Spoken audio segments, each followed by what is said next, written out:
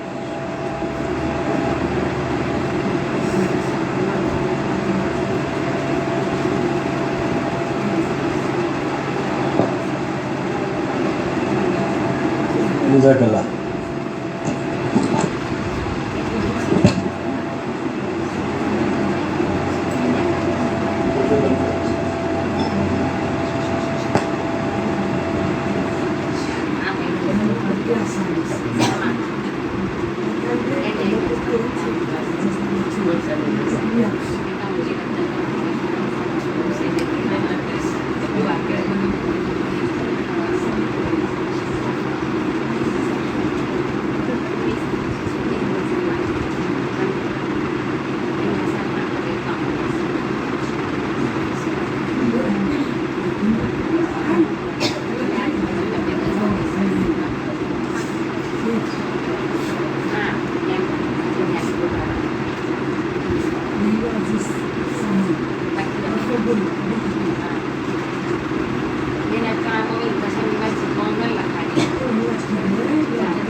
ذکر کرو تو اللہ نظر آ رہا ہے یا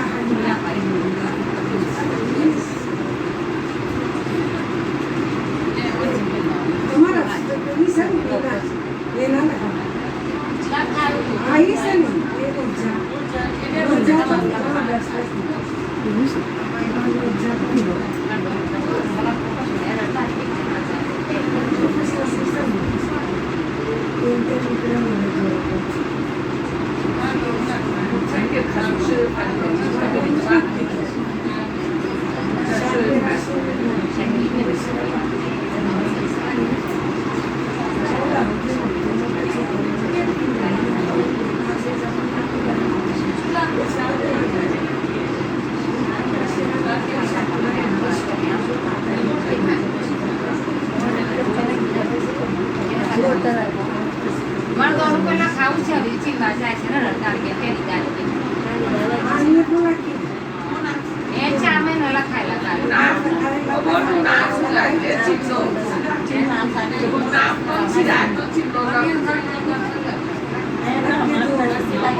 تشکیل ہو گئی ہے تو پرچے یہاں پر کسی بچے کے ساتھ بھیج دے.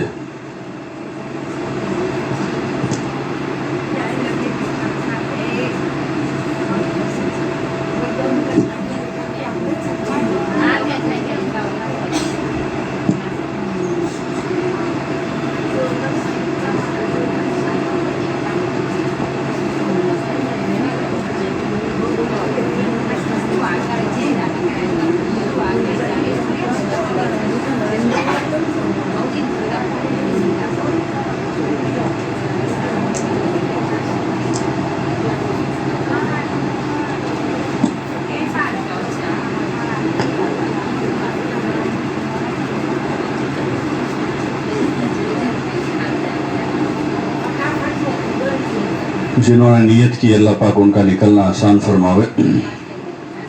جن بہنوں نے نیت نہیں کی وہ بھی نیت اور عزم لے کر جاوے دین کی محنت کا راہ خدا میں نکلنے کا, اور جلد از جلد اپنی ترتیب بناوے. جو آزار ہیں ان آزار کا حل تلاش کریں. اپنے دنیا کے کاموں کے لیے جیسے ہم اپنے آزار میں حل تلاش کرتے ہیں ایسے اس میں بھی اپنے آزار میں حل تلاش کریں. اللہ کی ذات سے امید ہے اللہ پاک اس کا کوئی حل نکال دے گا اور نکلنا آسان کرے گا. اصل بنیادی چیز نیت ہے, اس لیے مضبوط نیتیں کریں, عزائم کریں اور پھر اللہ سے مانگیں. اپنے گھر کے مردوں کا بھی ذہن بناویں. بقرعید کے بعد ہمارے پورے ضلع سے 4 مہینے کی جماعتیں بن رہی ہیں. اکثر مسجدوں میں اس کے عزائم ارادے ہوئے ہیں, کچھ ساتھیوں نے طے بھی کیا ہے. چھوٹے موٹے حالات دنیا میں رہتے ہی ہیں, ان حالات کا اثر نہ لیں. اپنے گھر کے مردوں کو ہمت دیں, ان کو ترغیب دیں, تیار کریں اور ان کے نکلنے میں معاون مددگار بنیں. اللہ پاک عمل کی توفیق عطا فرماوے. اللہم لک الحمد کلہ ولک الشکر کلہ ولک الملک کلہ ولک الخلق کلہ بیدک الخیر کلہ وإلیک یرجع الامر کلہ. اللہم لا احصی ثناء علیک انت کما اثنیت علی نفسک. اللہم لا احصی ثناء علیک انت کما اثنیت علی نفسک. اللہم لا احصی ثناء علیک انت کما اثنیت علی نفسک. اللہم صلی علی محمد وعلى آل محمد كما صليت على إبراهيم وعلى آل إبراهيم إنك حميد مجيد. اللهم بارك على محمد وعلى آل محمد كما باركت على إبراهيم وعلى آل إبراهيم إنك حميد مجيد. ربنا آتنا في الدنيا حسنة وفي الآخرة حسنة وقنا عذاب النار وقنا عذاب القبر وقنا عذاب الفقر وقنا عذاب الحشر وقنا عذاب الدين. اللهم أرنا الحق حقا وارزقنا اتباعه وأرنا الباطل باطلا وارزقنا اجتنابه. اللهم إنك عفو تحب العفو فاعف عنا يا كريم فاعف عنا يا كريم فاعف عنا یا کریم. یا اللہ ہماری مغفرت فرما، یا اللہ ہماری مغفرت فرما، ہمارے والدین کی مغفرت فرما، یا اللہ ہمارے اہل و عیال کی مغفرت فرما، ہمارے بھائی بہنوں کی، ہمارے رشتہ داروں کی، ہمارے عزیز و اقارب کی، یا اللہ ہمارے دوستوں کی پوری پوری مغفرت فرما، یا اللہ پوری امت کی پوری پوری مغفرت فرما، امت کے حال پر رحم فرما، امت کے حال پر کرم فرما، امت کے گنہگاروں کو مولا سچی پکی توبہ کی توفیق نصیب فرما. ہم سب کے دل مالک تیرے قبضے قدرت میں ہیں، تو جدھر چاہتا ہے پھیر دیتا ہے. یا اللہ ہمارے قلوب کو اپنی طرف متوجہ فرما، ہم سب کو توبہ اور انابت کی توفیق عطا فرما اور ہماری توبہ قبول فرما. یا اللہ ہماری توبہ قبول فرما، اپنے صالح اور مخلص بندوں بندیوں میں ہمیں شامل فرما، تیری عبادت کا ذوق عطا فرما، ایمان میں کمال پیدا فرما، حضور پاک صلی اللہ علیہ وسلم کی سچی پکی محبت نصیب فرما. آپ کے طریقوں کی عظمت ہمارے دلوں میں پیدا فرما کر زندگی کے ہر شعبے میں اور زندگی کے ہر موڑ پر آپ کے طریقے کی اتباع کی ہمیں توفیق نصیب فرما. یا اللہ نفع والا علم عطا فرما، گمراہی اور ضلالت والے علم سے ہماری حفاظت فرما، قرآن و حدیث کا فہم نصیب فرما، وحی کی برکات سے مالا مال فرما. مولا وحی کی برکات سے ہمیں مالا مال فرما، مولا وحی کی برکات سے ہمیں مالا مال فرما، کثرت تلاوت کی توفیق عطا فرما. یا اللہ تدبر کے ساتھ قرآن پڑھنے کی توفیق عطا فرما، صحت کے ساتھ قرآن پڑھنے کی توفیق عطا فرما، صبح شام رات دن تلاوت کی توفیق عطا فرما. اللہم ارزقنا تلاوتہ آناء اللیل و آناء النہار، اللہم ارزقنا تلاوتہ آناء اللیل و آناء النہار، اللہم ارزقنا تلاوتہ آناء اللیل و آناء النہار وجعلہ لنا حجتا یا رب العالمین، وجعلہ لنا حجتا یا رب العالمین. یا اللہ تجھے ذات سے تیرے کلام سے ہمیں شرف عطا فرما، اپنے محبوب اور مقبول بندوں میں ہمیں شامل فرما. مولا اپنے محبوب اور اپنے مقبول بندوں میں شامل فرما، اپنے ذات عالی کی معرفت عطا فرما، اپنی معرفت کا نور ہمارے دلوں میں پیدا فرما، تمام قسم کے رضائل سے ہمیں پاک صاف فرما.